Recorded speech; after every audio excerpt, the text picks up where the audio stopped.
Bueno, buenas tardes a los componentes de esta presentación de Viva la Calle 25 años después, editado por el OMAU, un libro vertebrado por su director Pedro Marín Cos, donde vamos a repasar un poco los planteamientos de la ciudad, de cómo miramos o cómo miran la ciudad los personajes, las personalidades que tenemos invitadas a esta mesa redonda. Le doy la bienvenida a la gente que se ha apuntado a seguir esta mesa de debate y que quiero que también sea protagonista, pues proponiendo preguntas que al final del debate le voy a trasladar a nuestros invitados. Al fin y al cabo se trata de que repasemos ese concepto de ciudad, que es como una especie de cuadro cubista, como aquellos cuadros del pintor del 27, Manuel Ángeles Ortiz, donde se van cruzando fronteras, geografía interiores, perspectivas diferentes, miradas en según qué ángulo de la ciudad, y de ello sale el resultado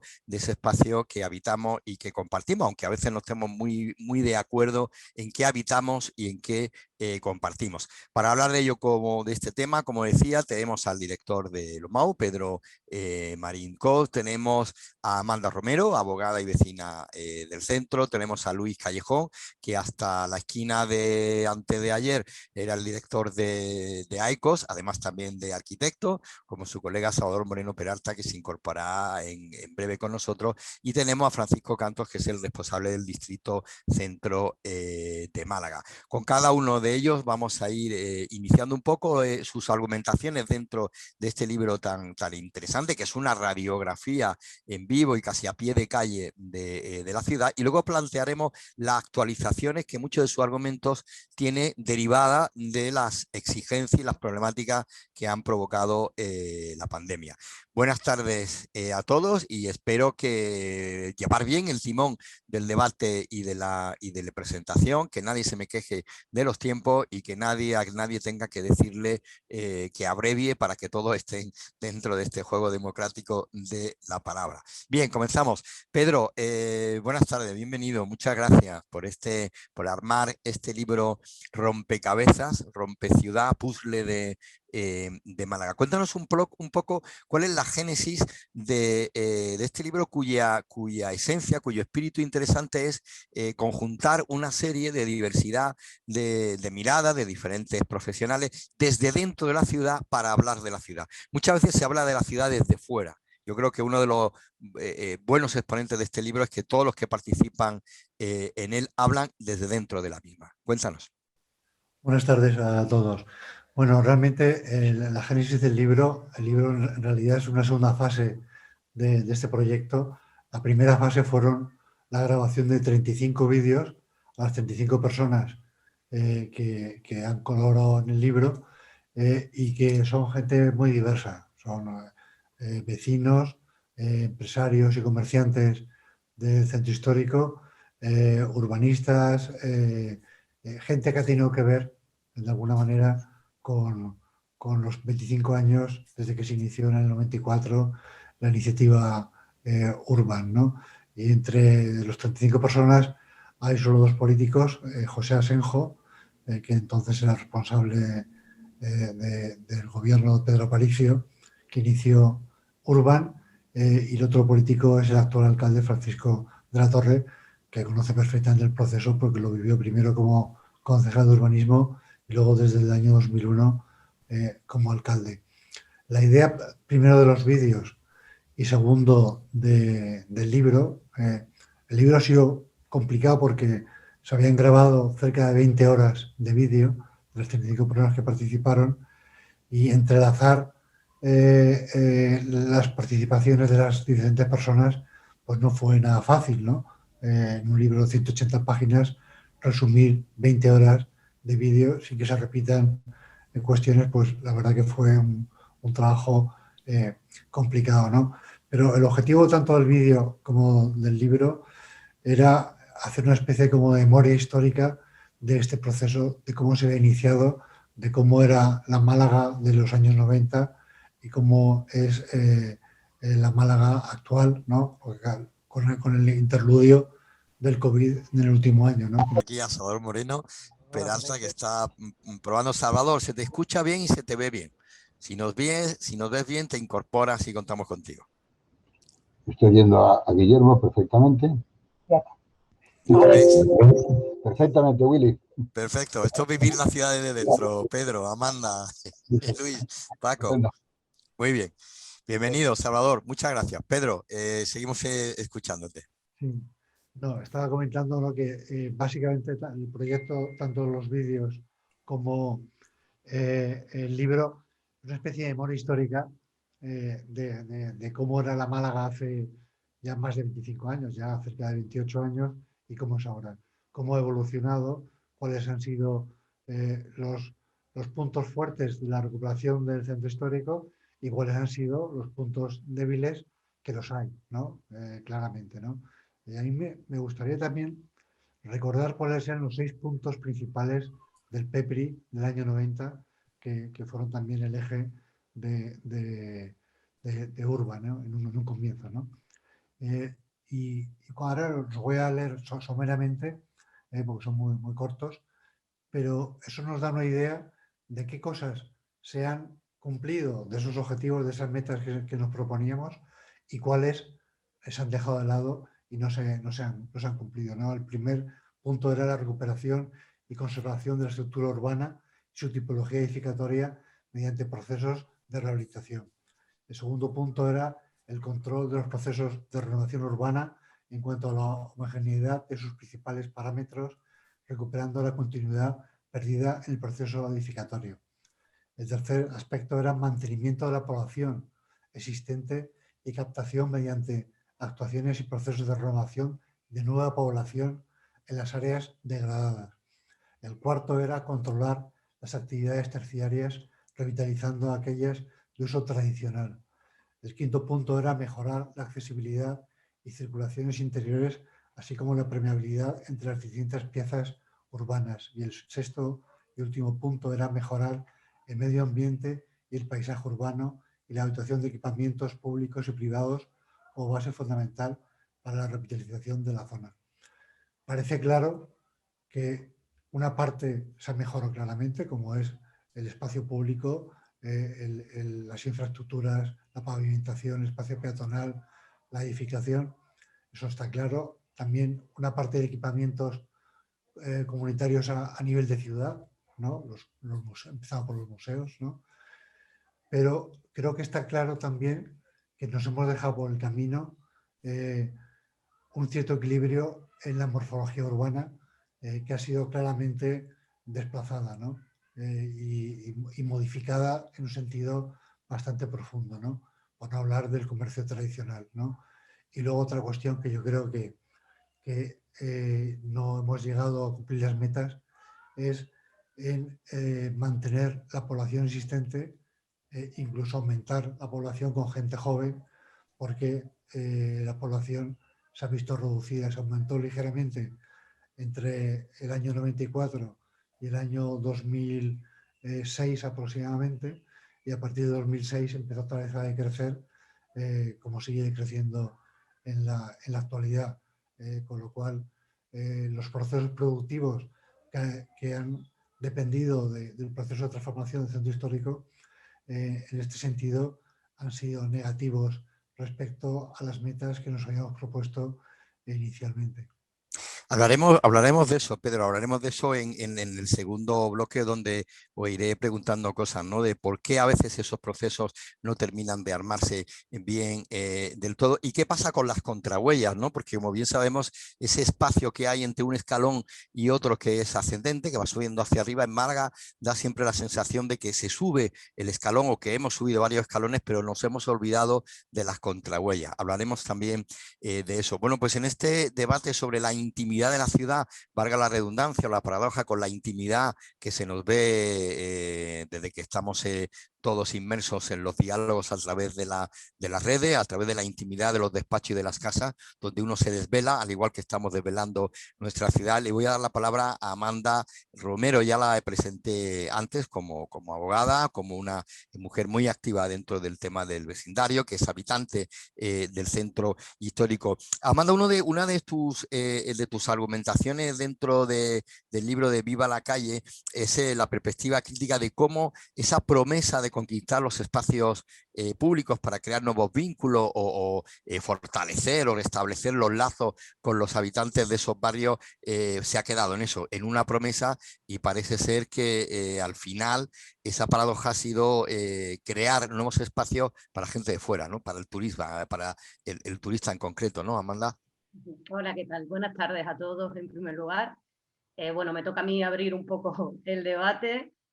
Sí, bueno, yo evidentemente intervenía en este libro, ¿no?, para dar desde mi humilde perspectiva y experiencia una visión crítica del proceso de transformación del centro histórico de Málaga, pero sobre todo también porque creo que hay una serie de impactos negativos de este proceso que no son efectos secundarios no deseados o no previstos, sino que precisamente son la consecuencia lógica, ¿no?, de un determinado modelo, de una determinada lógica de funcionamiento, ¿no? En concreto yo, por ser honesta, ¿no?, vivo en Málaga desde mediados de los 90, pero soy vecina del centro desde el principio del 2000, con lo cual me pilla ya muy cerca todo el proceso, ¿no?, de la creación de la Málaga museística a raíz de la apertura del Museo Picasso, ¿no? Y realmente soy testigo, evidentemente, como todos los vecinos y vecinas de Málaga, pero en concreto del centro, de ese proceso de transformación en el que hay una apuesta deliberada por disputar con otras ciudades a nivel internacional como destino turístico, ¿no? Ser una ciudad atractiva no solo para un turismo de masa, sino también para los inversores de capital, ¿no?, fundamentalmente vinculados al ámbito del turismo y al ámbito inmobiliario. Por eso digo que dentro de esa lógica, evidentemente que se responde en mayor medida a intereses de acumulación de renta, ¿no?, y de obtención de los máximos márgenes de beneficio del capital inmobiliario y turístico, difícilmente no se puede prever que esa lógica de acumulación se va a dar en proporción a la lógica de desposesión, ¿no?, de la inmensa mayoría de los vecinos y vecinas de Málaga, ¿no? O sea, necesariamente se va a dar una lógica de expulsión de los vecinos y vecinas del centro en la medida en la que se revaloriza el valor inmobiliario y se encarece el acceso a la vivienda.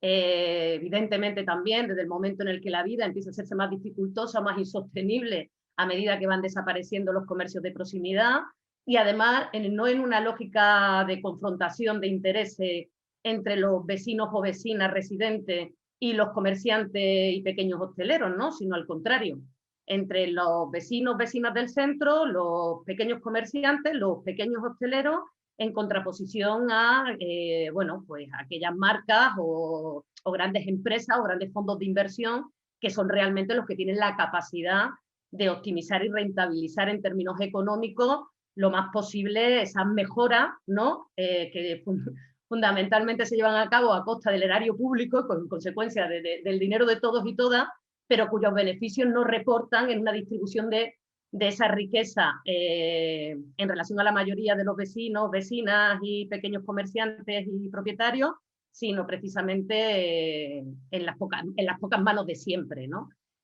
Además, precisamente, la retórica en torno a la ciudad cultural, a la lógica de un turismo de calidad, etcétera, etcétera, era muy contradictoria cuando se trasladaba que realmente, bueno, se hacía una apuesta por la Málaga del turismo masivo, de cruceros, además, precisamente toda la política municipal, tanto de intervención urbanística como también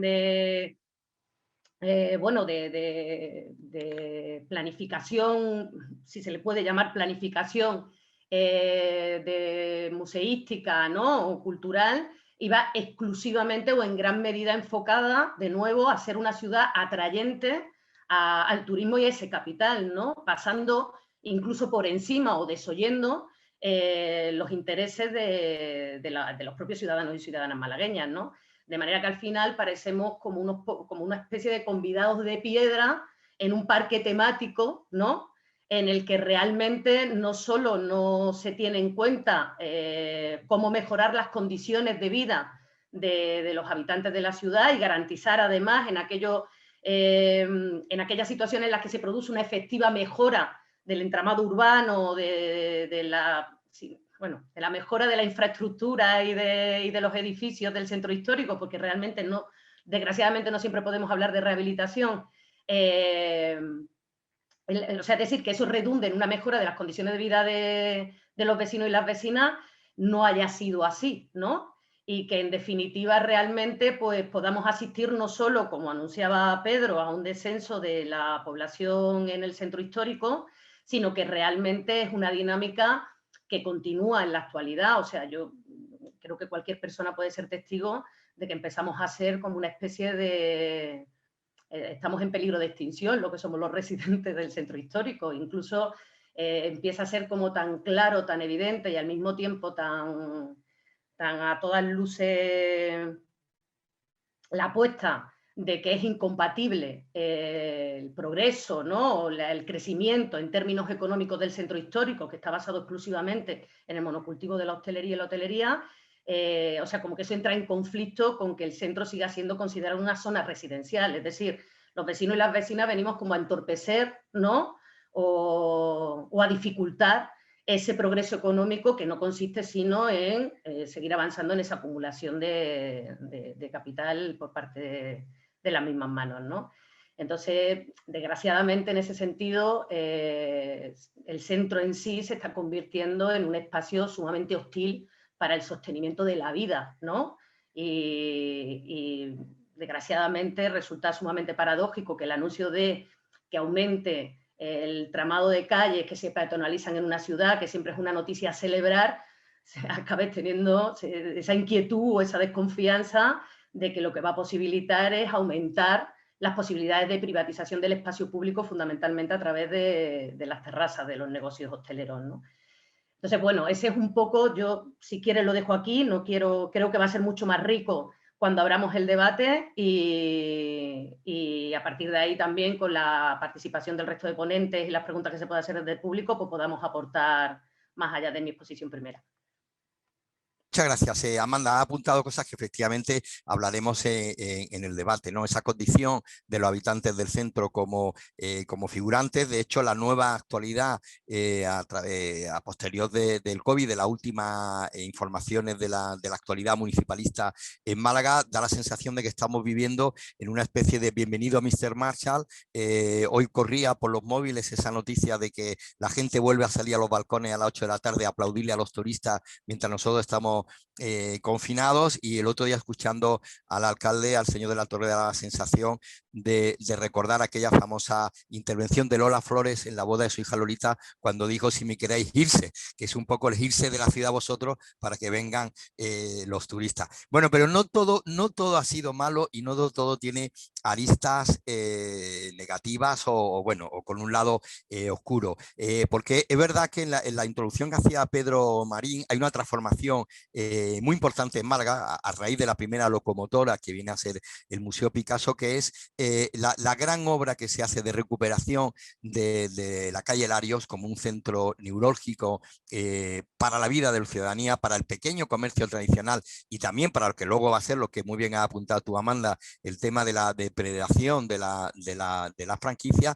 pero sin duda esa actuación urbanística de calle Larios junto a la apuesta por la ciudad de los museos Salvador Moreno Peralta, sí que es un salto cualitativo muy importante para la ciudad, pero que quizás, como decía al principio, se ha olvidado en medio la contrahuella. Por ejemplo, crear una ciudad de los museos, pero no olvidarnos del tejido cultural propio de la ciudad que se podía haber desarrollado tanto a través de los vecinos del centro en torno al Museo Carmentinse, en torno al Museo Picasso o al museo posterior de la aduana, como en el tema de no ser solamente una ciudad escaparate de oferta cultural para el turista, sino también para generar una educación en la cultura que, bueno, no sabemos muy bien si se ha conseguido o no. Esa es mi pregunta y en parte es la intervención que tú defendías también en el libro, Salvador Moreno Peralta. La palabra es tuya. Bien, se ha olvidado la contrahuella, como tú dices, pero también se ha olvidado el pasado. Es decir, que parece como si aquí todo empezara con Calle Larios y con... No. Es decir, vamos a ver. Esta ciudad se viene armando desde el punto de vista urbano como ciudad hace mucho tiempo. Hace mucho tiempo. Digamos que podemos situar el origen pues justamente en el advenimiento de la democracia, en los primeros planes generales, la primera conciencia del valor patrimonial de la ciudad, que hasta ese momento no se tenía, etcétera. Es decir, olvidamos un poco eso. Málaga silenciosamente se iba, y gracias, entre otras cosas, a las riadas del año 89, la general del 83, etcétera, Málaga se iba dotando de equipamientos en los barrios, de infraestructura elemental en los barrios. Eso Pedro Marín lo sabe también muy bien porque participó con nosotros en el plan general, ¿no? Es decir, y desde el punto de vista cultural, por ejemplo, se había adquirido la finca de la Concepción, se había adquirido el Teatro Cervantes, que estuvo a punto de ser demolido por la piqueta. La casa natal de Picasso, con Eduardo Chicano, sí. Vamos, se constituyó la Orquesta Sinfónica de Málaga. Es decir, se hicieron muchas cosas. Esta ciudad se iba armando poco a poco, silenciosamente, se iba armando como ciudad, estructuralmente, de una forma bastante sólida, que la hacía evidentemente incomparable a la ciudad que nosotros pudimos conocer en los años 70. Ahora, ¿qué pasa? Que tú te puedes armar de todo lo que tú quieras, pero si tú no te haces visible en el mercado global de producciones y consumos, tú no eres nadie. Es decir, las ciudades compiten hoy entre sí mismas como si fueran empresas.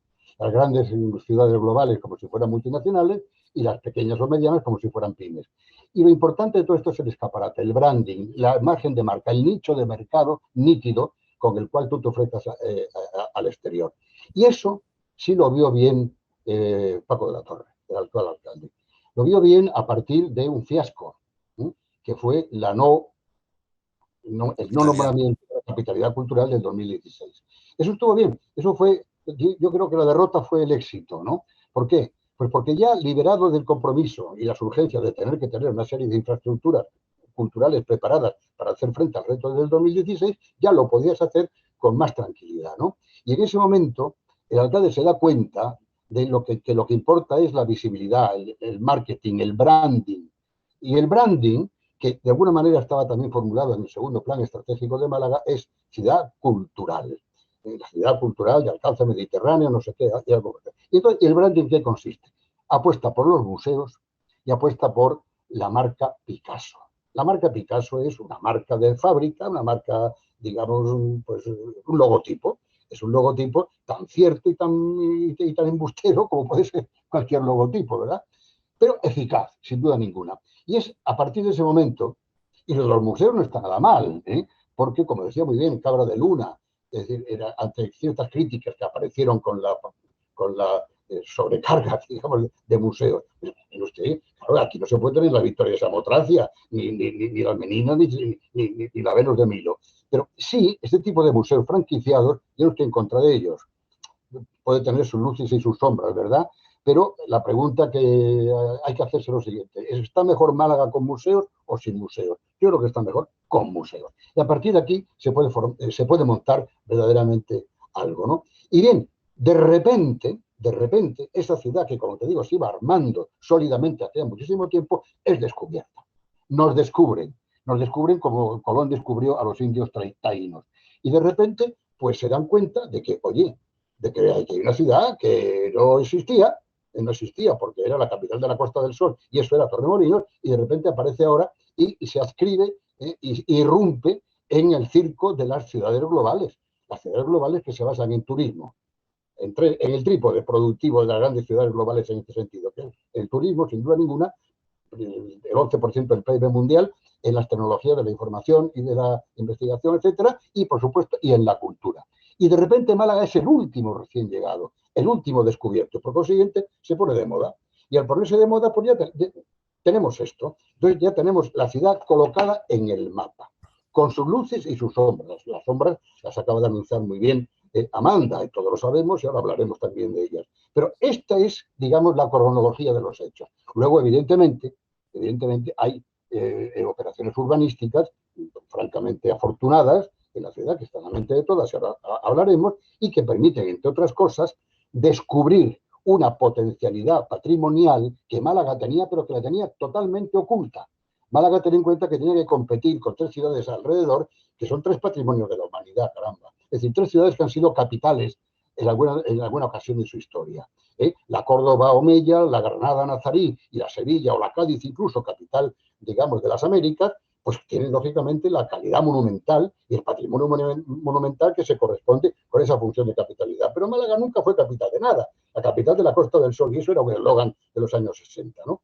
Entonces, y de repente es la última que aparece en el escenario y dice, oiga, que aquí hay unas cosas que están muy bien, un centro decimonónico que nadie se había dado cuenta de lo que era, pero que gracias a la peatonalización de calle Larios y otras cosas, la gente empieza a darse cuenta de que hay otro tiempo, y sobre todo, algo que hablaremos, ya me callo aquí, algo que es determinante, yo creo que la valoración del centro, que es el descubrimiento fundamental de la belleza de sus espacios públicos, sin duda ninguna.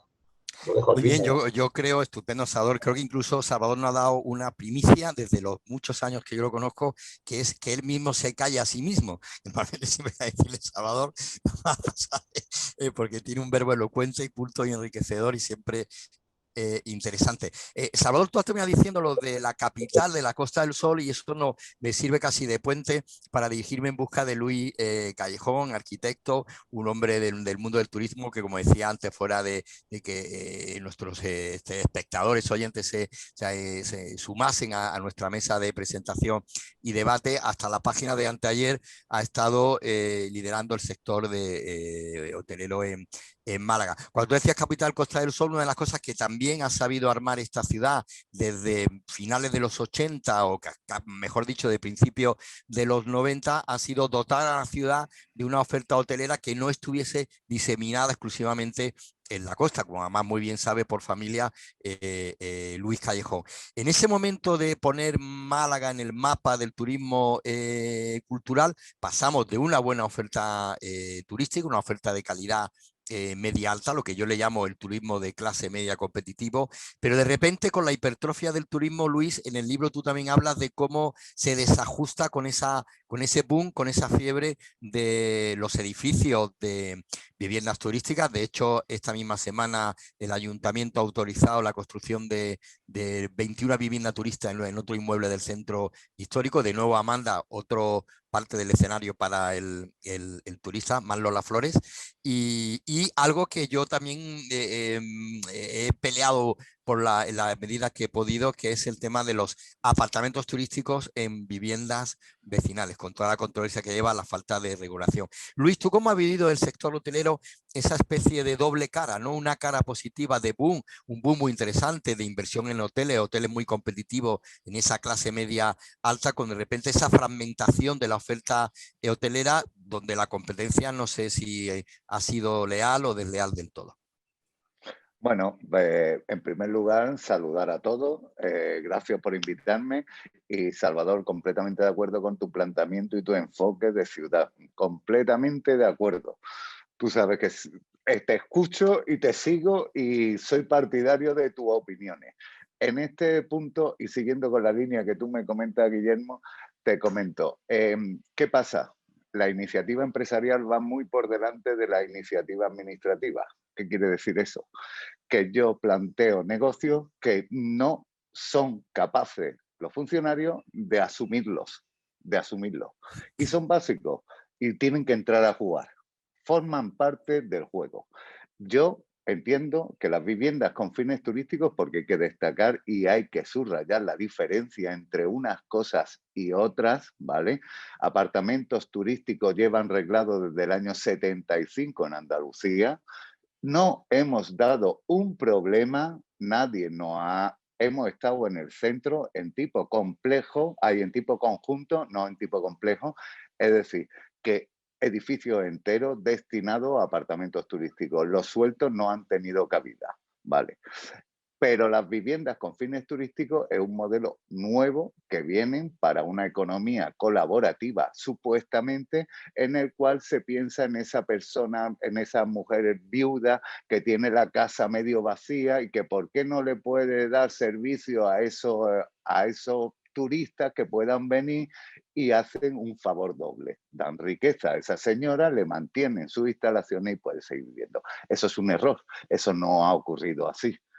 Se ha ido hacia el otro extremo, hacia la rentabilidad pura y dura. Como la legislación no acompaña al formato, entonces, ¿qué nos hemos encontrado? Que hay una un canal de low cost de viviendas con fines turísticos sin pasar con un control de calidad, sin las obligaciones que tenemos nosotros los apartamentos turísticos dentro de la Junta de Andalucía y sin una serie de cosas que hacen que se posicionen en un precio de salida mucho más bajo que el nuestro. Eso transforma la ciudad y si encima le doy carta blanca para que se sitúen en los mejores sitios de la ciudad, apague y vámonos, apague y vámonos. Yo que echo de menos como ex representante de empresarios hoteleros que hubiese calle Lario en varios sitios de Málaga capital, que esa oferta la pudiésemos ampliar, que fuésemos moviendo. La ciudad se va moviendo continuamente, se van generando focos de actuaciones en determinados sitios. Lo hemos visto a lo largo de toda esa historia de Málaga, como ha definido Salvador. Es decir, recordamos esa época de Echevarría, cuando estaban las copas allí, que los vecinos tiraban cubos de agua a la gente hasta que no consiguieron echarlos de ahí. En Torremolinos pasó lo mismo, en Pueblo Blanco, 3/4 partes de lo mismo, en Puerto Marina, en Benalmádena. Son movimientos que van haciendo la ciudad en base a la oferta que tenemos. Si diversificamos la oferta, podremos hacer una ciudad entera competitiva según el objetivo que queramos, que sea turístico, turístico, que queremos fabricar coches, fabriquemos coches, que queremos plantar pepinos, plantemos pepinos, pero desarrollemos estrategias para que no se colapsen determinadas zonas como puede ser el centro. El turista huye de los parques temáticos, a no ser que vaya con sus niños a pasear a un parque temático. Y hemos convertido el centro de Málaga en un parque temático. Sí, con una oferta complementaria muy potente como los museos, pero yo creo que la iniciativa de ir sacando museos fuera del centro es un buen posicionamiento para ir repitiendo ese centro de Málaga que tenemos, esa calle Lario en distintos sitios, donde yo me pueda ir, pues, ¿qué te digo yo? A calle Mármol y tener una zona peatonal ahí donde tengo mi comercio local, donde tengo ofertas complementarias, donde puedo competir con calle Lario. A día de hoy nadie compite con calle Larios, nadie puede competir con calle Lario, ni Marbella ni cualquier otro municipio, por la oferta que ha destinado y cómo lo ha concentrado todo en una delimitación que es la del centro histórico.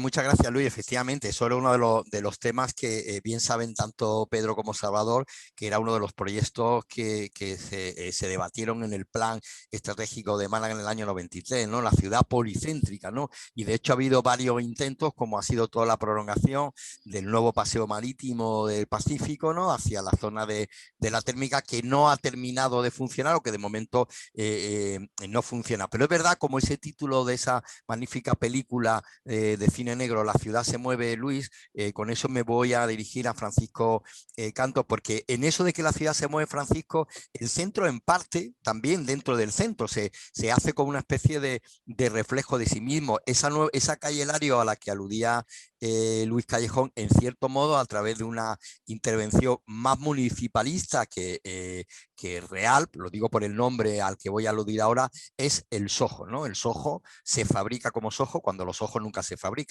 Los ojos son un elemento vivo que sale en los barrios periféricos, los barrios desahuciados, como era el Soho, como era donde está ahora el Soho de Málaga, ¿no? Ese entramado de calle Córdoba, de Alameda de Colón, donde había prostitución, donde la iluminación urbana dejaba mucho que desear a partir de las 8 y pico de la tarde, estaba todo poblado de sex shop, nadie quería vivir prácticamente allí, con lo cual los alquileres eran muy bajos, y en lugar de convertirse por sí mismo en un Soho, que podría haber surgido de ahí, como surgió el Soho de París o el de Nueva York, se crea a través de la ciudad, funciona como un atractivo turístico más, pero volvemos a entroncar, Francisco, con lo que decía Amanda, vivir en el Soho es vivir dentro de un parque temático, ¿no? ¿Cómo se soluciona? ¿Cómo tú que eres responsable del Distrito Centro, cómo se gestiona o cómo se analiza esos pros y contras, esas contraluces a la hora de jugar con la ciudad en ese sentido, ¿no? De mover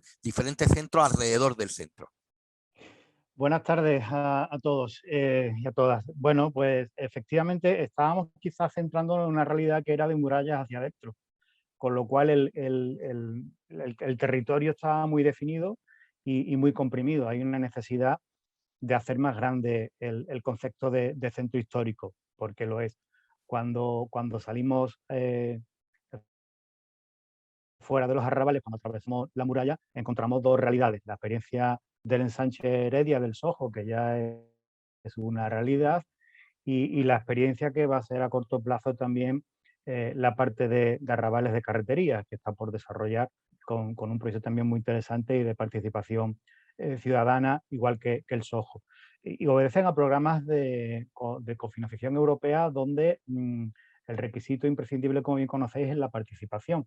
Y bueno, la participación desde un concepto muy general y muy amplio de todos los actores que están implicados en un territorio urbano, ya sean vecinos y residentes, por supuesto, en un primer término, comerciantes, personas con interés cultural, de colectividad, muy amplio. En ese sentido, sí queremos destacar desde la experiencia de la municipalidad lo que fue la participación de un grupo de profesionales del ayuntamiento. Hacíamos referencia antes a los funcionarios, donde el OMAU capitaneó pues, ese grupo de trabajo muy multidisciplinar. Había gente pues, también desde el propio ayuntamiento y colaboradores de fuera. Y conjuntamente con este equipo, pues la propia concejala del centro, la teniente alcalde Gemma del Corral. Ese equipo, que era muy transversal, que se fundamentaba en la participación, recogía una inquietud fundamentalmente también de los propios usuarios del barrio. Ojo, había una necesidad, ellos miraban desde fuera de la muralla o desde fuera del ámbito del centro histórico, miraban hacia el centro, se miraban a sí mismos y tenían la necesidad de ofertar y de aportar y de ofrecer una posibilidad a la ciudad de seguir creciendo en territorio y además aportando desde esa referencia a la cultura como un modelo de atracción, no solamente al turista, que de por sí también era interesante, sino de un modo de expresión también para los artistas locales. Y el Soho nace desde abajo, no nace desde arriba. Es verdad que la administración entra a formar parte de ese proyecto. Tenemos que jugar pues, con una regla de juego, evidentemente. Es un dinero público del que tenemos que dar, por supuesto, buena cuenta de ello. Y con esa colaboración ponemos en valor también, y aquí sí que hago un poco, hablo egoístamente, ¿no? Cómo desde los distritos que tenemos quizás una representación más humilde, quizás, si me apuráis, más pobre en la estructura municipal, que puede ser una gran área municipal que tiene más recursos y más medios económicos y humanos, pues con esa colaboración transversal con otras áreas y con los propios vecinos y vecinas, creamos y pudimos poner en práctica lo que hoy en su momento fue la semilla del Soho y hoy puede ser el Soho. Hay que hacer una referencia también especial a la implicación del CAD como una locomotora cultural del centro, de ese espacio.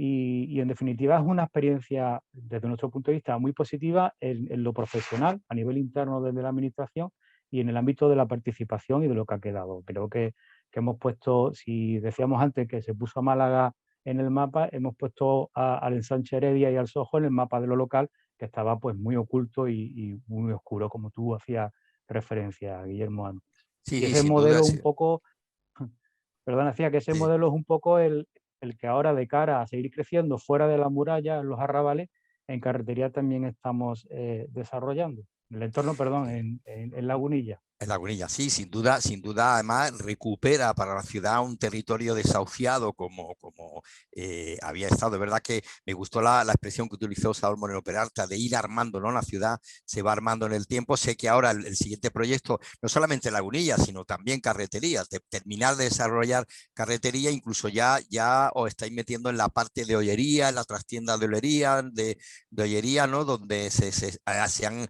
el muro de San Julián, donde se están haciendo algunas actuaciones interesantes. Hablaremos de eso. Quería aportar, pues, perdona, en esa desconcentración o descentralización de los espacios en cuanto al ámbito museístico, pues, por ejemplo, la iniciativa que desde hace ya bastantes años Jorge Rando tiene con su casa museo precisamente en el barrio del Molinillo, que vendrá a formar parte también de ese desarrollo de carretería hacia Molinillo, ¿no? O sea, que todas estas Sí, apuestas culturales yo son... creo que ese modelo es un modelo interesante, es un modelo a desarrollar, pero es un modelo a discutir, porque a veces uno cuando habita Málaga sin derecho a calle, pero sí pisando y utilizando la calle y dialogando con ella, da la sensación a veces de que está como en Lisboa, ¿no? Ese contraste de frontera que Lisboa está bastante bien delimitado entre el centro histórico, que se ha quedado como un parque temático para el turismo, y la gente que en Lisboa vive fuera de ese centro histórico. Bien, una vez iniciada esta especie de posicionamiento en torno a las contribuciones que intenta resaltar de cada uno de vosotros en el libro, voy a iniciar un turno de preguntas que, aunque se la dirija en concreto a uno de vosotros, está abierto para que haya un debate. Pedro, tú empezabas diciendo al principio que muchas veces, al igual que Salvador, son proyectos que se arman, proyectos que se ejecutan en el tiempo, y esa es la génesis de este libro de Viva la calle. Sin embargo, ¿qué pasa? ¿Por qué a veces esos proyectos que sobre el papel son solventes, que se ven muy bien, que pasa a veces como un buen croquis, un plano de alzado de un edificio Salvador, qué es lo que provoca que con el tiempo, en la ejecución, en el desarrollo de ese proyecto se vaya desdibujando, incluso, Pedro, a veces la sensación de que se extravíe la finalidad de ese proyecto que a priori era bastante interesante o bastante beneficioso? ¿Por qué? Bueno, yo creo que eso es algo que ocurre en muchos sitios, ¿no? Muchas revoluciones siempre se acaban traicionando, ¿no? Y ciertamente se produce un salto profundo entre un periodo de innovación y de cambio, de momentos que suelen ser creativos e innovadores, y la posterior puesta en marcha del proyecto, que desafortunadamente suele caer en manos de burócratas que habitualmente son ajenos al proceso de elaboración del plan novedoso en un principio, ¿no? Y ahí comienza el proceso de disolución de proyectos que inicialmente eran ilusionantes, innovadores. Estuvieron bien como objeto artesanal de pensamiento para fotografía de presentaciones publicitarias o para ganar codiciados premios, pero supuestamente debe acompañarse de personas que lo impulsen y crean realmente en el proceso de cambio para mejorar la calidad de vida de las personas en un ámbito concreto y su entorno ambiental. Yo creo que eso es muy frecuente que falle entre el proceso creativo de crear un plan o un proyecto que, como he dicho antes, suele ser innovador y creativo. Quien lo desarrolla no son normalmente las personas que lo crean, que lo fundamentan, ¿no? Y en ese sentido, pues suele empezar a degenerar, pues suele comenzar a blanquearse, a dulcificarse y a perder la sustancia original que tenía, ¿no? En este sentido, y también un poco lo que estaba comentando antes Luis sobre las viviendas turísticas, también quería comentar que junto a la presión económica, inmobiliaria, ¿no? que todos podemos intuir, también juega un papel importante la ignorancia y la mediocridad, ¿no? Con la que se tratan estas cuestiones, ¿no? Un ejemplo, el tema de la regulación de la vivienda turística, hay quien se opone a la regulación de la vivienda turística argumentando que el mercado tiene capacidad de regular estas situaciones, cuando la realidad es que el mercado es incapaz de regular escenarios de demanda rígida o inelástica, que permanece insensible a las variaciones de precios, ¿no? Esto es un hecho económico irrefutable, ¿no? O sea, no hay que recurrir a Adam Smith o a David Ricardo para conocer que el mercado solo asigna óptimamente recursos en situaciones teóricas de equilibrio, ¿no? Y en este sentido, estamos pasando de cuando se inicia, como ha dicho antes Alba Moreno, el Plan General del 80-83, luego el PEPRI del año 90, que son instrumentos creo que importantes. De hecho, el Plan General tuvo el Premio Nacional de Urbanismo del año 85, ¿no? Con lo cual es un top en cuanto a creatividad e innovación. Pasamos de eso pues, a que de alguna manera la burocracia vaya haciendo mella a veces por dejadez, a veces enfanga el proceso creativo, ¿no? Y en este sentido es casi una respuesta casi más bien sociológica, ¿no?, a los comportamientos humanos, ¿no?, en este sentido, que evidentemente deben ser corregidos por el proceso político, ¿no? Yo creo que... Pardo futuro nos fías, Pedro, porque estamos en manos de la burocracia. Lo creativo cada día es más rehén de la burocracia. Si hablamos del mundo universitario, de cómo priman menos la calidad de las clases que todo el proceso administrativo burocrático, nos fías un proceso ahí, un futuro oscuro. Siguiendo con eso, podéis intervenir en cualquier momento, estáis invitados a hacerlo. Amanda, una de las cosas que como ciudadanos, como vecinos, como gente muy activa en esta especie de divorcio entre el modelo de ciudad y la vitalidad de la ciudad por la gente que vive y es de la ciudad, da la sensación que somos un poco víctimas de una jerarquía de valores, ¿no? En esto que estamos hablando, de hablar de la intimidad de la ciudad desde dentro, pues estaría el diseño de lo político, estaría lo que acaba de decir Pedro, la buena o mala ejecución desde la perspectiva de la burocracia, de los funcionarios, y en el último escalafón, los ciudadanos. ¿Deberían de escuchar más los políticos, los arquitectos, los urbanistas a los ciudadanos, o estamos condenados a ser simplemente figurantes sin voz ni voto? Bueno, francamente voy a tener que abusar de mi turno de palabra porque he visto cómo están los posicionamientos en esta mesa, estoy en franca minoría, o sea, no sé a qué frente acudir para poder plantear una perspectiva, una mirada distinta que en modo alguno creo que sea exclusivamente personal, ¿no? Yo sí creo que la experiencia, yo en concreto además soy vecina de Carretería, ¿no? Vivo en una boca calle de Carretería, he participado en algunas de estas mesas o asambleas a las que nos ha convocado el ayuntamiento para supuestamente tener en cuenta nuestras opiniones en relación a este tema, y digo supuestamente porque, y lo afirmo con rotundidad, en ocasiones precisamente como es un requisito para poder disponer de esos fondos europeos, el que realmente se abra un proceso participativo que tenga en cuenta también cuál es la opinión de los distintos actores del territorio donde se va a intervenir, creo que esos planes de participación responden más a una retórica de cumplimiento de un formulario, un requisito previo, que a una voluntad política real de tener en cuenta esas opiniones o esas necesidades vecinales, ¿no?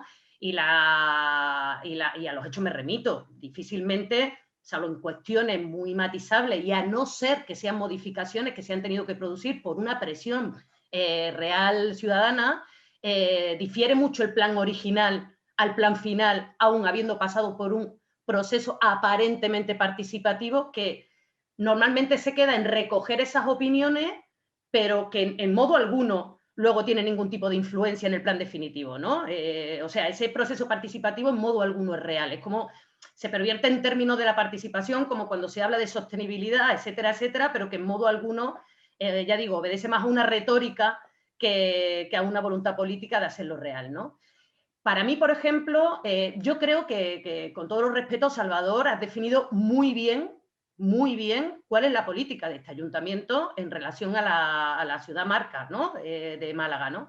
La diferencia es que igual para mí Málaga debería de estar en el centro del mapa por otros motivos. A mí me encantaría que Málaga estuviera en el centro porque hubiera políticas realmente de redistribución de la riqueza, porque la vivienda y el empleo fueran de calidad, estables y se acabara con la precariedad, porque realmente se garantizaran los derechos básicos y fundamentales, porque los equipamientos públicos no se pensaran solo en torno a obras faraónicas que tienen una incidencia clara en términos urbanísticos, no, pero pensado evidentemente en la lógica que exponía antes, para obedecer a los intereses de acumulación de capital y no de mejora de las condiciones de vida de los ciudadanos.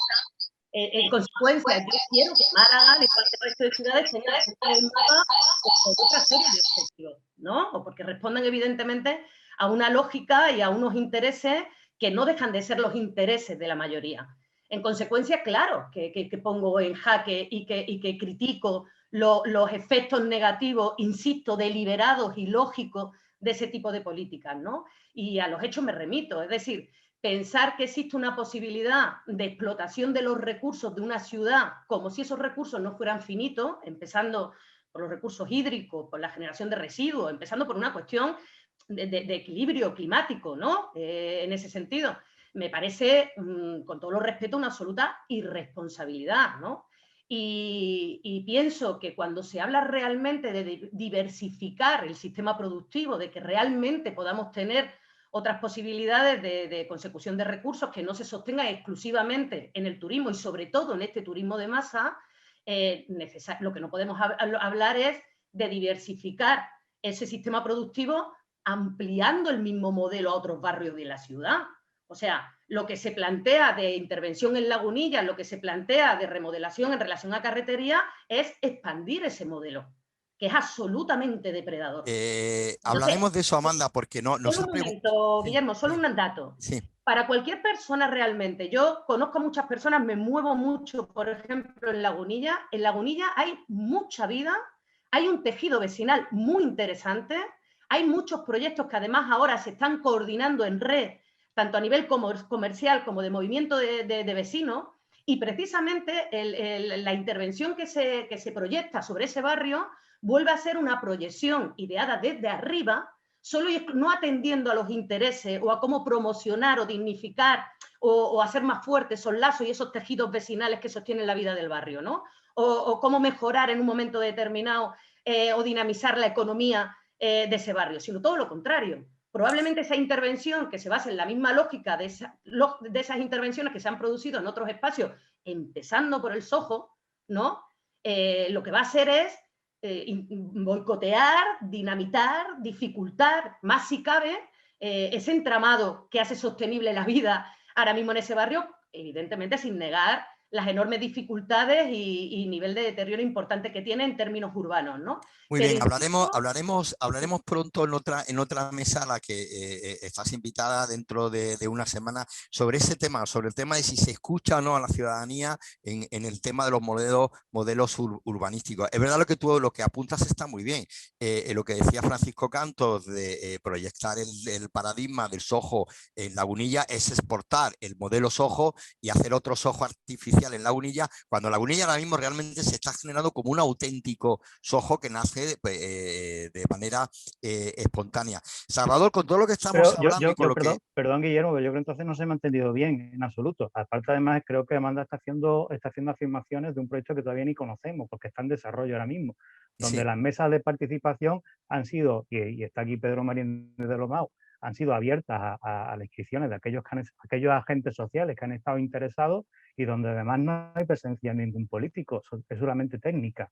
O sea, la argumentación de Amanda me parece que ya da por hecho cosas y está haciendo afirmaciones de algo que ni se conoce todavía. Es un proceso que está abierto a la participación, que no está cerrado y donde los primeros actores, que son los ciudadanos de ese entorno, están decidiendo el modelo. De hecho, como ejemplo en el Soho, la peatonalización que estaba prevista por parte del Ayuntamiento ni muchísimo era Tomás Heredia. Fueron los vecinos los que decidieron esa calle.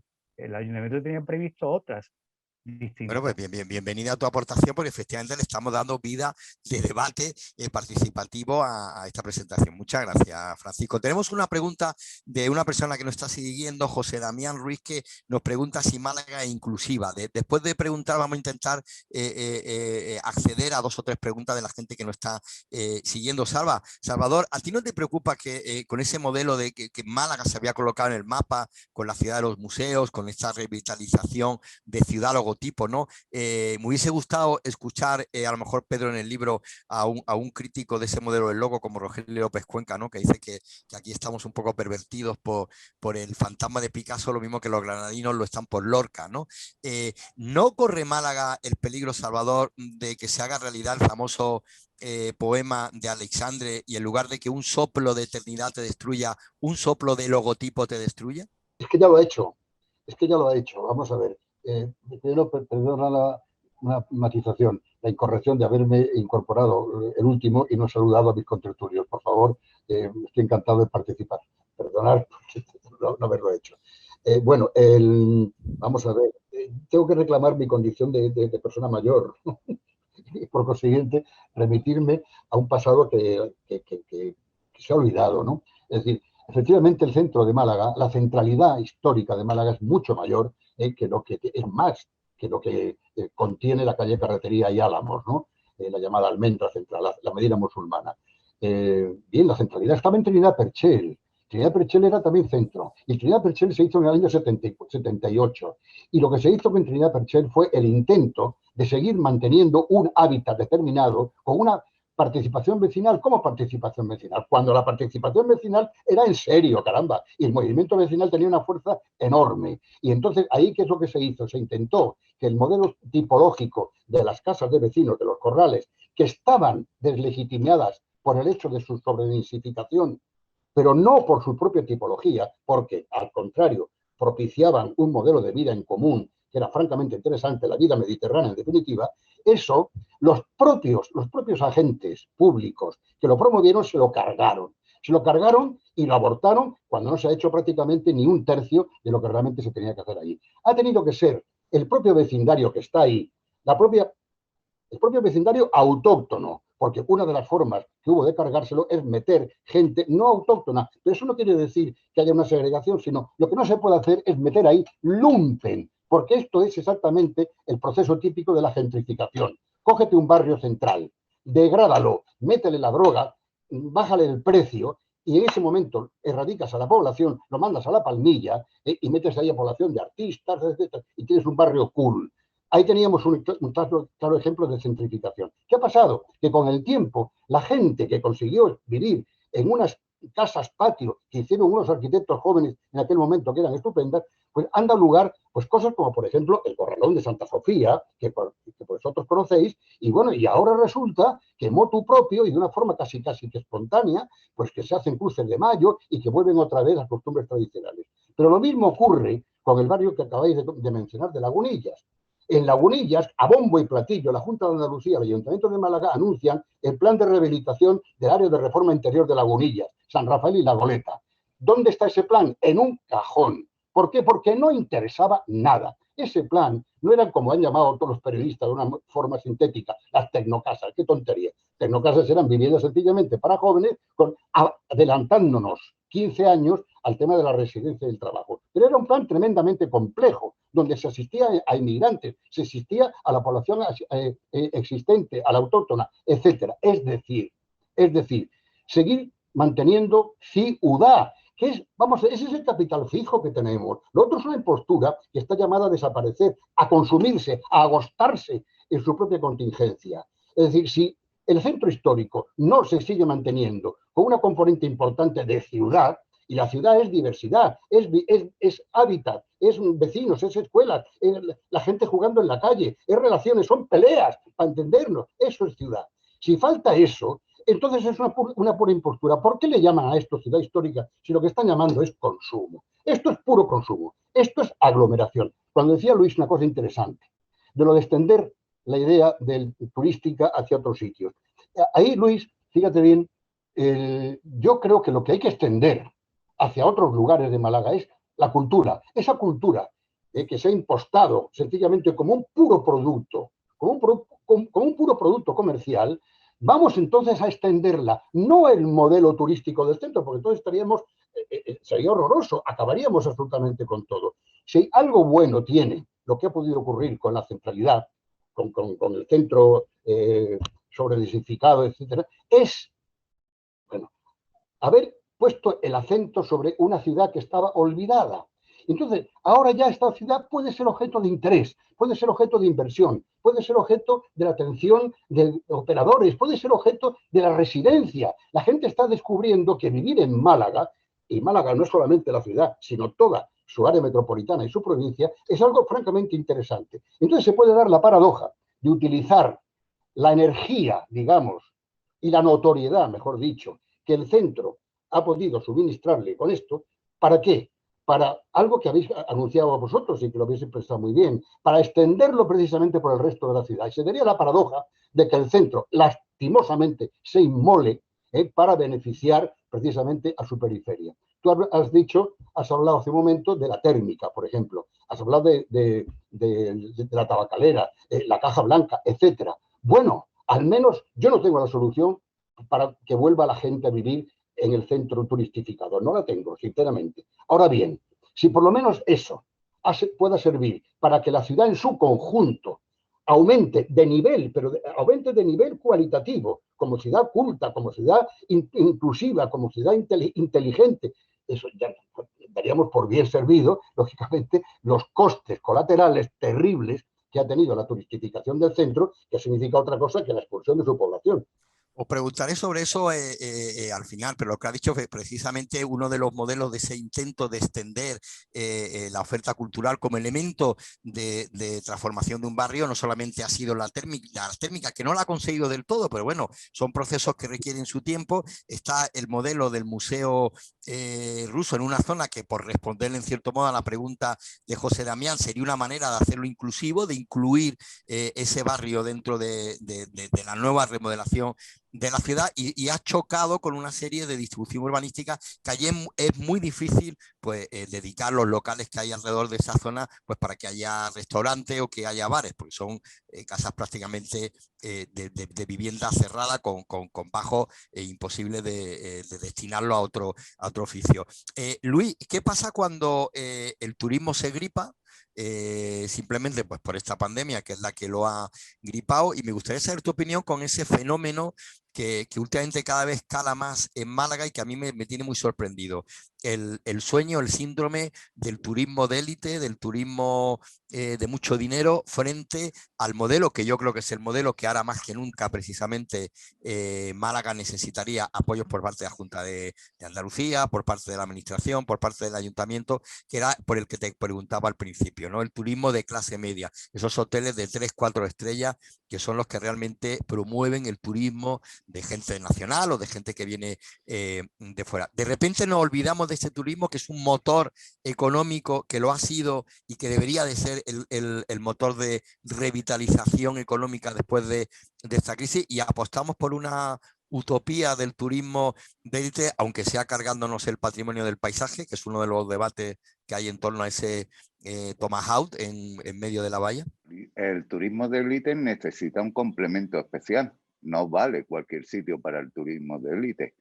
¿Por qué está Marbella? Porque hay 7, 5 estrellas gran lujo en Marbella y no hay solo uno en Málaga y recientemente, porque no tiene oferta complementaria, no tiene tiendas de alto lujo, no tiene casino, no tiene determinados factores que va pidiendo el gran lujo. Hasta que no tengamos eso, va a ser muy difícil que arranquemos ese mercado.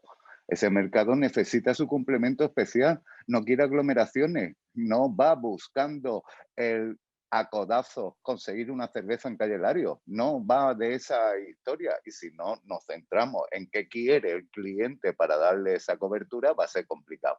Ahora vienen modelos que van a modificar todo lo que estamos empezando a hablar nosotros aquí, el co-living, que ya vienen empresas muy grandes que se traen a más de 600 tíos a trabajar, como puede ser Google, y que estos tíos cuando empiecen a hablar con sus países de origen diciéndole, oiga, que es que yo estoy aquí en el mes de febrero en mangas cortas tomándome una cervecita y un espeto en la Carihuela o en el Paseo Marítimo de Málaga y ustedes están con 2 metros de nieve que no pueden salir ni de su casa, pues imagínate la avalancha que podemos tener en ese sentido.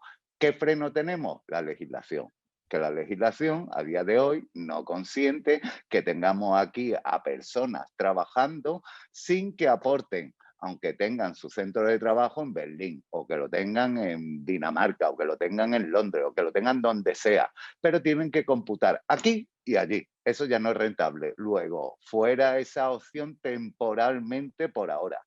Pero si nosotros abriésemos ese melón, no tenemos plaza hotelera ni vivienda suficiente para dar servicio a esa demanda. ¿Queremos mirar a ese tipo de producto? Pues a lo mejor hay que mirar a ese tipo de producto, pero para eso, igual que con el turismo de gran lujo, hace falta una serie de complementos para que nos vean con atractivo. Integraríamos a todas estas personas que vienen a trabajar, a vivir, a disfrutar de la ciudad con todos esos complementos que estamos hablando. Haríamos más ciudad todavía.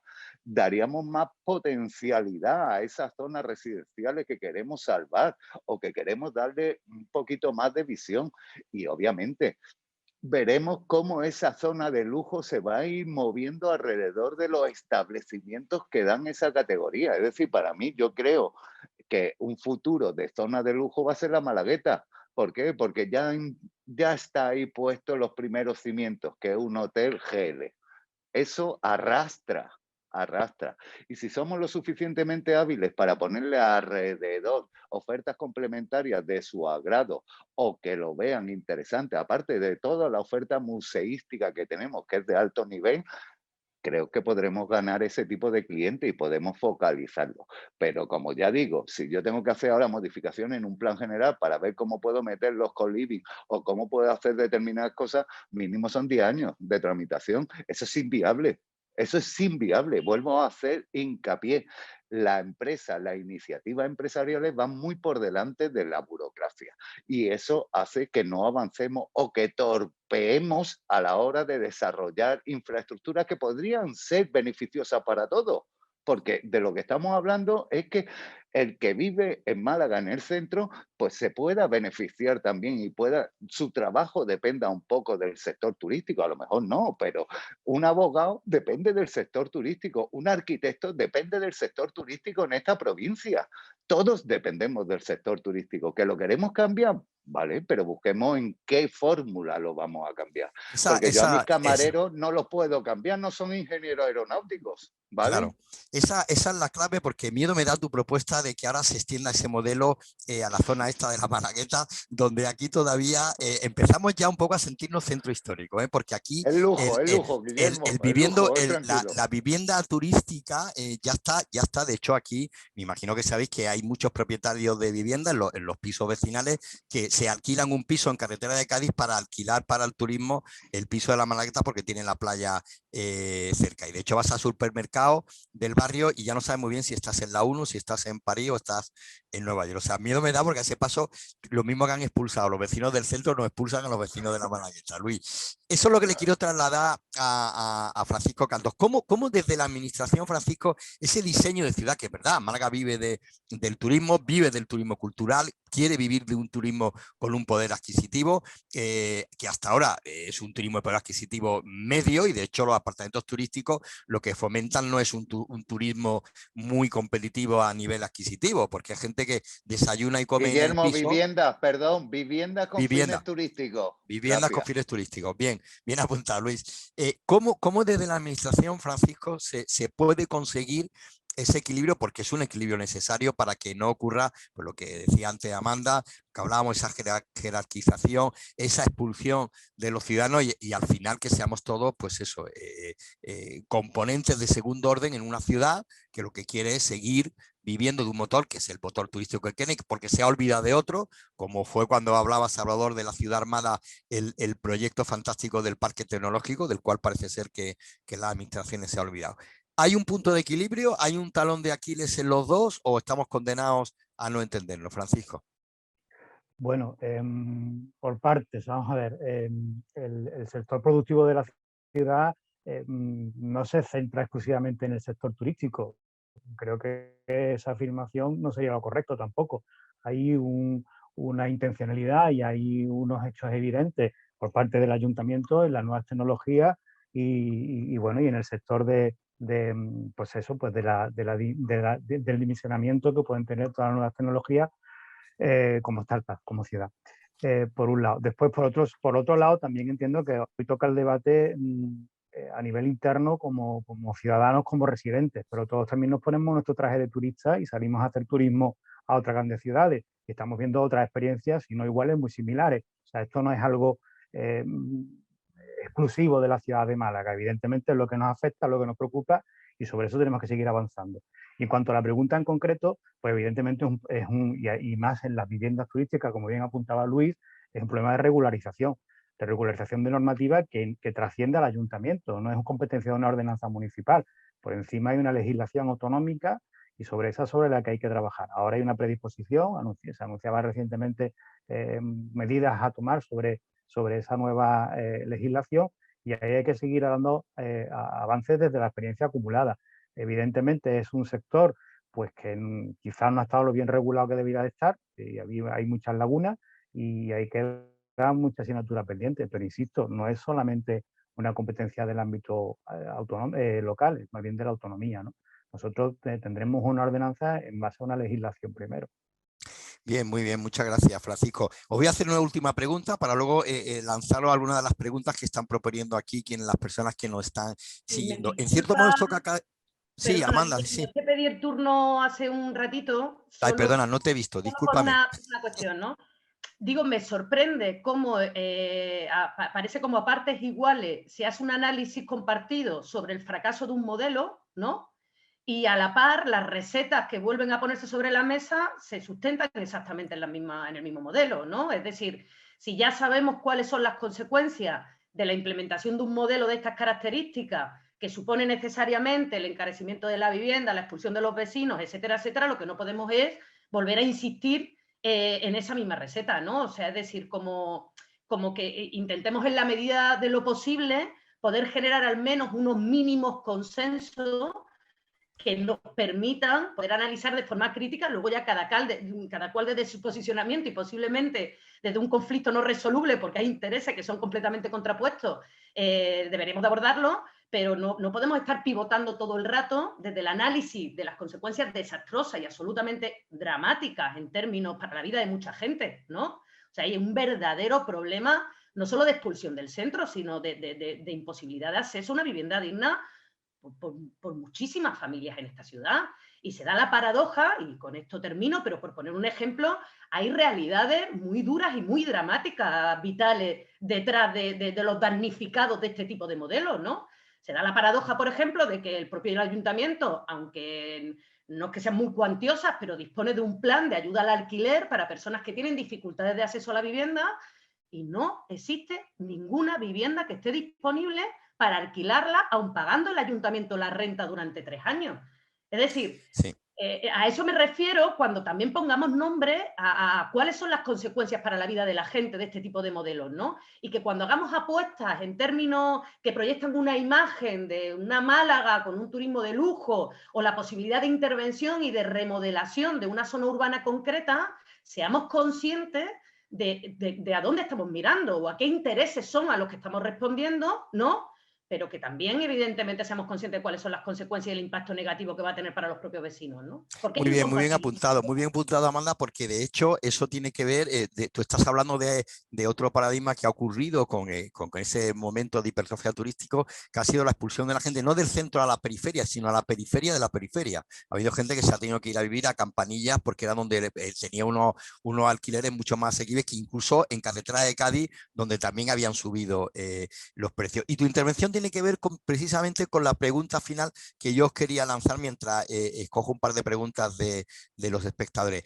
¿Todo eso se arreglaría teniendo, o si es que lo tenemos, o podemos aspirar a tenerlo, conciencia y educación de ciudad? Porque hablamos mucho de ciudad, hablamos mucho del estado de Málaga, de la promesa de Málaga, de las soluciones, de la repetición de los ecos, como ha apuntado Amanda, pero yo no sé muy bien cuando se debate el tema de Málaga y el tema del urbanismo, y un tema que se nos ha quedado un poco en el tintero, que es la prolongación de Málaga al lado de la área metropolitana, como dijo en su momento Salvador Moreno Peralta, porque no podemos concebir Málaga sin hablar de Benalmádena o Torremolinos, ¿no? o de El Palo o el Rincón de la Victoria. ¿Tenemos de verdad conciencia y educación de ciudad? O cuando hablamos de la ciudad se habla más desde la entraña y desde el posicionamiento profesional de cada uno? Está abierta la pregunta para Salvador. El micro. ¿No te escuchamos? A ver si te... Dale a desactivar el... ¿Lo tendrás ahí en la pantalla? ¿Ahora? Sí, perfecto. Ahora, efectivamente. Pues yo creo que no la tenemos. No la tenemos, y tú sabes dónde vemos que no la tenemos. Tú no te has dado cuenta la cantidad de majaderías que se están diciendo últimamente, concentrando la esencia de las ciudades en sus iconos. ¿Tú no has visto que en este momento estamos hablando de iconos, como si la ciudad se fabricara a base de iconos? Sí. Yo les he llamado iconos de la Bernarda, pero por decirle algo. Pero ¿cómo iconos? Como decía Amanda, a mí me gustaría que el icono de Málaga fuera una ciudad inclusiva, educada, donde todo el mundo pudiera vivir en condiciones, con viviendas en alquiler a precios asequibles. Ese es el icono de la ciudad. Y aquí, sin embargo, ¿qué traduce eso de esa obsesión por los iconos? Pues es una ciudad tremendamente acomplejada. Málaga no se ha quitado su complejo todavía de ciudad provinciana. Y mira que ha tenido ocasión de hacerlo. Ha tenido ocasión de hacerlo con todas las cosas que le han pasado últimamente. Pero sigue teniendo un pozo de provincianismo ahí tremendo, que hace que, Dios mío, somos muy buenos porque ya nos han descubierto, porque ya hemos aparecido en The Globe, en el New York Times, en el Times o en el Guardian. Oiga, somos muy buenos o somos regulares o lo que sea, pero por nosotros mismos. No tenemos conciencia de nosotros mismos como ciudadanos. No tenemos conciencia de lo bueno ni de lo malo. Y entonces todo lo confiamos al juicio que nos venga de fuera y sobre todo y nos enjuicien por algo tan tremendamente banal y poco representativo como esa iconografía arquitectónica verdaderamente repulsiva para mi modo de ver, que es confiar al efecto, el llamado efecto Guggenheim, que tan bueno fue en Bilbao en un momento determinado y gracias a una obra excelente, y tan perverso cuando se ha querido extrapolar sin ningún tipo de criterio a cualquier otra ciudad. El icono de Málaga, ¿cuál tiene que ser? Pues ser conscientes de que somos una ciudad potente y fuerte. Y permíteme un segundito, una cosa que ha dicho Luis, que yo creo que no se ha entendido bien. Yo trabajé mucho con su padre, con Luis, al que quise mucho. Hicimos un trabajo estupendo en Torremolinos hace muchos años de Plan Futures. Y ya Luis, que sabe de esto más que nadie, ya tenía, y su hijo también, ya tenía una intuición fantástica, ¿no? Que era aplicar el concepto de turismo no solamente a lo estrictamente turístico encapsulado como tal, sino el turismo como un concepto más amplio y más abierto. Es decir, ¿a qué me refiero? Hay algunas ciudades del mundo, algunos muy pocos lugares del mundo, muy pocos, en donde se pueden dar en simultaneidad de condiciones la residencia, el ocio, el trabajo, la educación, la formación permanente, es decir, la investigación, el clima, la gente, la cultura. Hay muy pocos sitios en donde todo eso, como decía Luis hace un momento, se pueda dar en simultaneidad. Pues bien, uno de los pocos sitios del mundo es precisamente este. Y nos estamos refiriendo a esto. Cuando decimos que hay que dar una oferta complementaria al turista, no es precisamente ni en la Malagueta, no, es en la provincia de Málaga, en general. Pero vamos a ver, pero no como una oferta turística, pero concebida como una forma de vida, de vivir. O sea, vivir como recurso, para entendernos. Vivir puede ser un lujo si se da en esas condiciones que estamos diciendo. Pero eso, Salvador, también, eso, Salvador, como diría Amanda, me imagino, yo estoy de acuerdo con ella, me imagino que diría esto ya, que me corrija, sino también tiene derecho el malagueño, es decir, que no puede ser que el malagueño no pueda acceder a tener una vida en un sitio donde tenga el mar, pueda trabajar desde su casa, es decir, y sea simplemente como para el de fuera. Pero sí que me estoy refiriendo al malagueño. Por eso. Me estoy refiriendo al malagueño. Bien. El malagueño tenga conciencia de eso, que tenga conciencia de eso. Y si entonces hay gente que quiere venir a vivir por esas condiciones, bendito sea, siempre y cuando, porque realmente el factor de población es un factor de riqueza, que duda cabe. La masa crítica de una ciudad está en la base precisamente de su PIB. Pero me estoy refiriendo al malagueño, que tenga conciencia de eso y que no piense que Málaga es grande porque tenga una torre en el puerto, caramba, que es esa la idiotez que se está diciendo por ahí. Esa es la cosa, eso es la calidad de vida, que es un concepto que ha agostado en su, como lo de la sostenibilidad, ¿no? En su abusiva utilización, pero que es realmente cierto. La calidad de vida es eso que estamos hablando, pero de vida, no de una vida impostada y una de representación de la vida, como es precisamente el turismo encapsulado que se ha pretendido dar en el centro. Pues fíjate, yo creo que uno de los buenos iconos que los que tendría que trabajar la ciudad sería la conciencia y el sentimiento de pertenencia, de calidad de vida de una ciudad como icono, en lugar de buscar iconos y referentes artificiales e invitados. Uno de las personas que nos ha estado siguiendo, José María, preguntaba, pero ¿por qué siempre cuando hablamos de Málaga nos quedamos en el centro histórico de Málaga, en la manzana de oro, ¿no? En la manzana del paraíso de Eva? ¿Tenemos los malagueños mala conciencia de las calles de atrás de la ciudad? Pensando en la anterior pregunta, la del tema de la cultura, ¿no? Yo soy muy escéptico, tremendamente escéptico.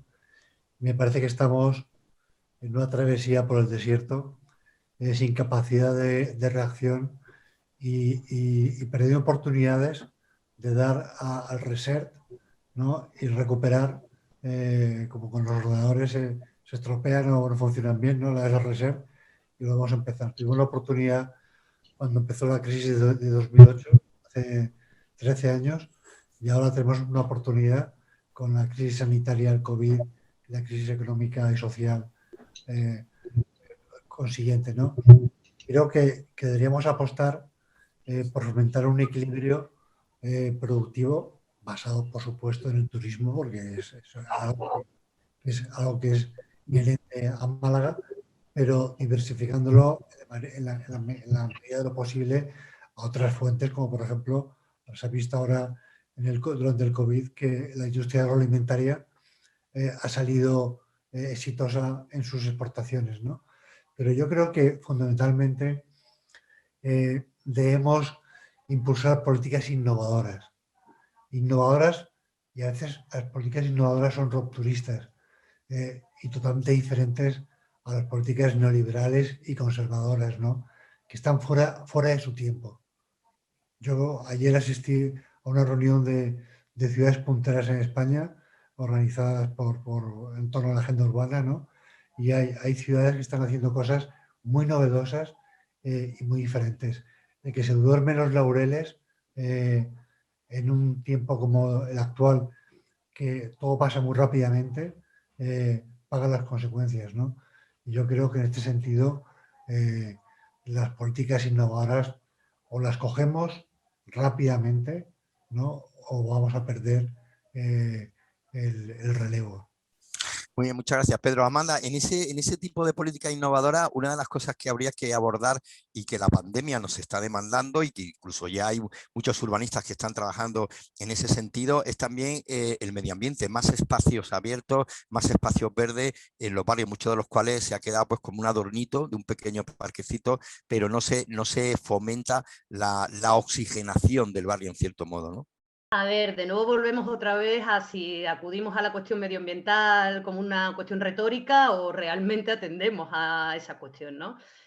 Tenemos un modelo absolutamente insostenible en términos medioambientales, o sea, pero no lo digo yo, es algo que es un consenso además a nivel global, no pasa solo en términos de Málaga, ¿no? Lo que pasa es que, bueno, por donde estamos ubicados tenemos también más limitación de cara a ciertos recursos, ¿no? Sobre todo los hídricos, ¿no? O sea, es absolutamente insostenible este modelo también a ese nivel, ¿no? A mí, yo no quería que se me olvidara, Guillermo, lo digo porque dentro que soy un poco la voz disonante en esta mesa, que se pusiera también de manifiesto que existe una realidad en el centro de vecinos, de vecinas y colectivos que se organizan, ¿no? Y se organizan también para denunciar o resistir a estas lógicas un poco mercantilistas, ¿no? Que entienden la ciudad únicamente como un producto del que poder obtener el máximo beneficio, ¿no? Y que además precisamente intervienen intentando paliar o organizar a aquellas personas afectadas por este tipo de políticas, ¿no? El sindicato de inquilinas, por ejemplo, es un caso, ¿no? En el caso, por ejemplo, de la asociaciones de vecinos, ¿no? Que se agrupan precisamente para poder demandar un espacio más habitable, ¿no? En contraposición bueno, a este modelo que describíamos, ¿no? Que solo obedece a la lógica de los intereses hoteleros, ¿no? Pero para mí también es interesante plantear cuáles pueden ser otro tipo de modelos que no necesariamente se basan en que se implementen en otros barrios, que son los eternamente olvidados de Málaga, aunque es verdad también que esta mesa nacía con la intención de hablar del libro que se centraba en los 25 años de transformaciones del centro histórico de Málaga, ¿no? Pero es verdad que en esta ciudad pasa que te olvidas de los barrios y que también me parece que es un error entender que extender un modelo cultural a los barrios pasa por ese modelo de implementación de grandes museos en esos barrios, ¿no? Yo creo que tiene más sentido dotarlos de equipamientos públicos que sean accesibles a los vecinos y a las vecinas, que se permitan también procesos de autoorganización, ¿no? Y que se pongan medios y equipamientos a disposición de los vecinos y de los creadores locales, o sea, que no necesariamente estén mediatizados por el capital privado o por la propia administración, digo, no solo, ¿no?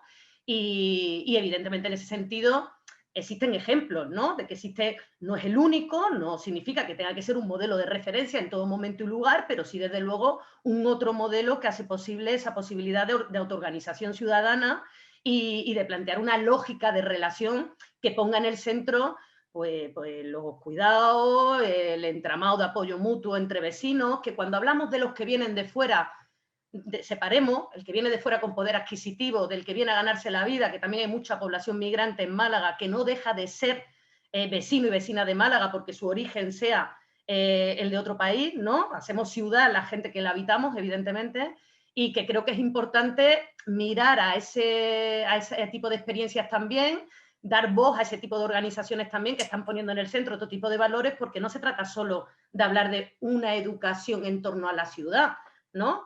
Sino que se trata de una escala de valores que ponga en el centro el responder a las necesidades y a una vida que merezca la pena ser vivida sin dejarte nadie atrás, ¿no?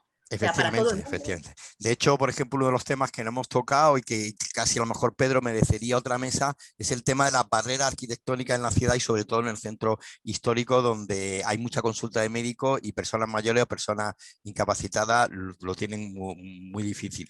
Bueno, prácticamente hemos consumido el tiempo de esta primera mesa, esta mesa de presentación y de debate en torno al centro histórico, a Málaga, a la historia, a la génesis y al alma de esta publicación, Vive la calle 25 años después. Espero que haya sido una ágora de debate y de palabra compartida y que la gente que nos ha seguido lo haya vivido así. Y yo creo que en el ánimo de todos, en la conciencia de todos, está esa idea de que lo importante es que nos demos cuenta y defendamos que una ciudad, Málaga, la nuestra, la que vivimos y de la que nos sentimos parte, aunque no hayamos nacido en ella y nunca tengamos una calle mientras no le dé la vuelta el alcalde a esa idea un poco descabellada, es un sentimiento, es una filosofía y, como en cierto modo ha dicho Amanda, una manera de vivir la vida en la ciudad que vivimos. Muchas gracias, Amanda, muchas gracias, Salvador, muchas gracias, Luis, muchas gracias, Francisco, muchas gracias, Pedro, por la participación.